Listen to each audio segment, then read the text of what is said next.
নিয়ন্ত্রণমূলক শুল্ক তুলে নিলেও বাজারে কমেনি খেজুরের দাম। যদিও বাজেটে নিত্যপণ্য হিসেবে এই ফল আমদানিতে কর কমিয়েছে সরকার। আমদানিকারকদের দাবি, বন্দরে শুল্কায়নে কাস্টমস কর্তৃপক্ষ টন প্রতি খেজুরের আন্তর্জাতিক দামের চেয়ে বেশি মূল্য ধরায় বাজারে এর কোনো প্রভাব পড়েনি। অর্থনীতিবিদরাও বলছেন, সামান্য শুল্ক কমিয়ে নিত্যপণ্যের দাম কমানো যাবে না। রমজানে চাহিদা বেশি থাকলেও এখন সারা বছর জুড়েই বাজারে খেজুর পাওয়া যায়। ক্রেতাদের পছন্দের তালিকায় সবার ওপরে থাকে আজওয়া ও মরিয়ম।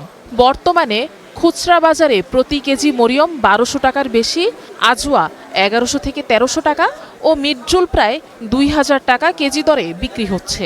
সুক্কারি ৩ কেজি পাইকারি রেট ১৮০০ টাকা, মরিয়ম ৫ কেজি ওইটার রেট হয়েছে ৪৫০০ টাকা। তারপর আজওয়া আছে ৫ কেজি আছে, প্রিমিয়াম কোয়ালিটি যেটা ওটা ৩ কেজি ২৮০০-২৯০০ টাকা বিক্রি হয়। অরিজিনাল যে সৌদির আজওয়া ওটার দাম সবসময় বিক্রি বেশি থাকে। এটা তো পাবলিকে বোঝে না, পাবলিকে কয় ওখানে বেশে ৬০০, আপনি চান ১৬০০ বা ১৫০০, ঘটনা কি? খেজুরকে নিত্যপণ্য হিসেবে বিবেচনা করে এর মূল্য কমিয়ে আনতে আমদানি পর্যায়ে ৫% কর কমিয়েছে সরকার, কিন্তু বাজারে এর কোনো প্রভাব নেই। বাজেটের পরে খেজুরের দাম আগের মতোই আছে, খুব বেশি আহামরি কোনো তফাৎ নেই খেজুর। আমি এই যেখানে ১ কেজি খেজুর কিনবো, আমার সেখানে ২০০ গ্রাম কিনে চলে যেতে হচ্ছে, শুধুমাত্র এই উচ্চ দামের কারণে।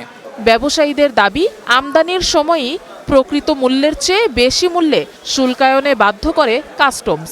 তবে শুল্ক ফাঁকি রোধে অনেক পণ্যের ক্ষেত্রে ন্যূনতম আমদানি মূল্য বেঁধে দেয় রাজস্ব বিভাগ। কিছুদিন পরেই আমাদের নতুন খেজুর আমদানি শুরু হবে। তো এই সময় যদি গভর্নমেন্ট রমজানকে ফলো করে রমজানের কমপক্ষে ৪ মাস আগে খেজুরের শুল্কটা কমায়, তাহলে আমরা বাজারে নিশ্চিত করতে পারি যে ভোক্তারা খেজুরের পূর্ণ ফ্যাসিলিটিটা পাবে। ভোক্তার ওপর অতিরিক্ত দামের চাপ কমাতে শুধুমাত্র আমদানি পর্যায়ে কর কমানোর সিদ্ধান্ত যথাযথ নয় বলে মনে করেন অর্থনীতিবিদরা।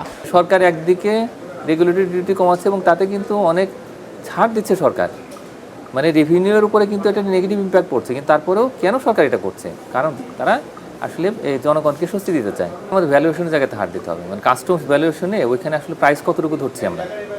আসলেই আন্তর্জাতিক বাজারে যে দামটা ছিল, যখন কেনা হয়েছে তখন যে দামটা ছিল, সেই দামের রিফ্লেকশনটা আমাদের এখানে ঘটছে কিনা, ওই দামটা এবং একই সঙ্গে শিপিং কস্ট, এটি দুটো ধরে হলো আমরা একটা হিসাব করি।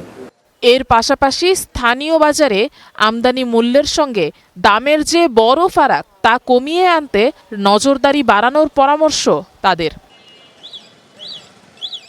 Afroza Lamia, star news, Dhaka.